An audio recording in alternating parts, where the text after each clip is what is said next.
Assalamualaikum warahmatullahi wabarakatuh. Selamat malam semuanya. Kepada yang terhormat Bapak Nur Irwansyah selaku dosen mata kuliah berbicara dan seluruh teman RD yang tidak dapat saya sebutkan satu persatu namanya. Perkenalkan saya Luklul Maknun yang merupakan perwakilan dari kelompok 4 yang akan menuangkan gimana sih hasil diskusi kelompok kami mengenai pemberlakuan full day school di Indonesia. Meskipun pemberlakuan full day school di Indonesia itu banyak hal positifnya, tetapi ada hal negatifnya juga nih teman-teman yang lebih banyak ketika diimplementasikan terhadap pendidikan di Indonesia. Hal negatifnya itu bisa kita rasakan ketika kita berada 8 jam di sekolah, secara tidak langsung itu kan kita setengah hari kita terdapat di sekolah ya teman-teman. Menyebabkan anak itu jadi mudah kelelahan dan pembelajaran itu tidak kondusif gitu teman-teman. Karena pada dasarnya kan setiap kesehatan manusia itu berbeda-beda, daya tahan tubuhnya manusia itu berbeda-beda. Jadi ada yang kuat banget, mungkin ada yang kurang kuat, tapi sekuat-kuatnya tubuh manusia pasti akan merasakan kelelahan juga nih teman-teman gitu. Bayangin kita 8 jam itu berada di sekolah, pasti akan kelelahan juga kan fisik kita gitu, walaupun Sabtu Minggunya itu libur gitu. Dan pembelajaran juga menjadi tidak kondusif karena kenapa? Karena semakin seringnya, semakin terlalu lamanya otak kita bekerja, otak kita berpikir, itu tuh akan menyebabkan otak kita tumpul gitu. Karena kan 8 jam itu waktunya lama ya teman-teman, walaupun ada istirahat, tapi waktu istirahat di rumah sama di sekolah itu kan tentunya sangat beda ya teman-teman gitu.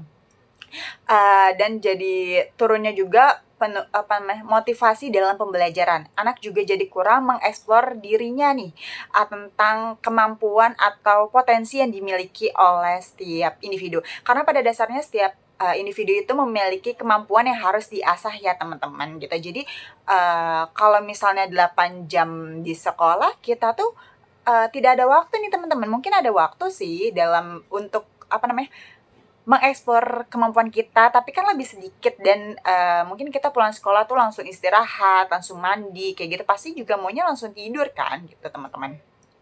Ditambah lagi dengan adanya PR, pekerjaan rumah nih, tugas gitu, yang akan menambah beban siswa nih. Jadi jam istirahatnya itu lebih sedikit nih teman-teman gitu, jadi lebih berkurang dan tentunya menyebabkan kegiatan lain juga terhambat nih teman-teman. Jadi kayak ya udah pulang sekolah capek tidur kayak gitu terus coba kan, karena kelelahan tadi gitu.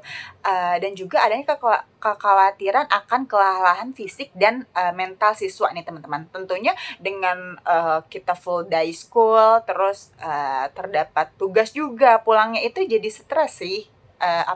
Jujur pasti saya juga akan stres gitu. Karena apa? Karena gimana ya, udah pusing di sekolah gitu, pasti ada tugas jadi lebih beban gitu kan. Gitu. Dan mental siswa juga akan terganggu gitu teman-teman. Karena waktu belajar yang panjang serta potensi tekanan tambahan dalam mencapai target akademis. Maksudnya itu dengan kita sekolah lebih lama, berada di sekolah lebih lama, tentunya ekspektasi dari guru dan orang tua itu semakin tinggi. Karena kenapa? Karena pasti berpikiran seperti ini, walaupun tidak semuanya pasti akan berpikiran seperti ini.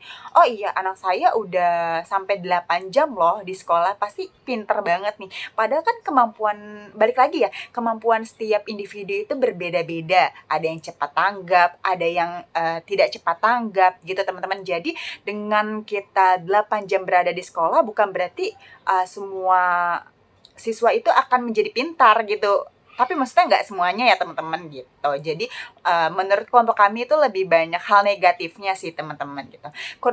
Namun kurikulum Merdeka ini hadir menjadi solusi dari full day school, yang dimana pembelajaran dibuat agar lebih menarik, agar siswa itu lebih kreatif, lebih aktif dalam mengikuti pembelajaran. Kurikulum Merdeka juga mengadaptasi pembelajaran yang membentuk proyek besar yang mengasah kreativitas agar anak tuh lebih berkreatif lagi, agar lebih berkreasi lagi nih teman-teman gitu. Jadi nggak melulu soal materi aja sih gitu yang bikin pembelajaran mungkin jadi monoton gitu ya, jadi bosen gitu kan. Serta mengasah kekompakan juga dan kepemimpinan siswa dalam menjalani proyek tersebut. Sekian pendapat kelompok kami mengenai gimana sih full day school, penerapan full day school, dampaknya itu apa ketika diberlakukan di Indonesia. Sekian pendapat dari kelompok kami. Kurang lebihnya mohon maaf. Wassalamualaikum warahmatullahi wabarakatuh.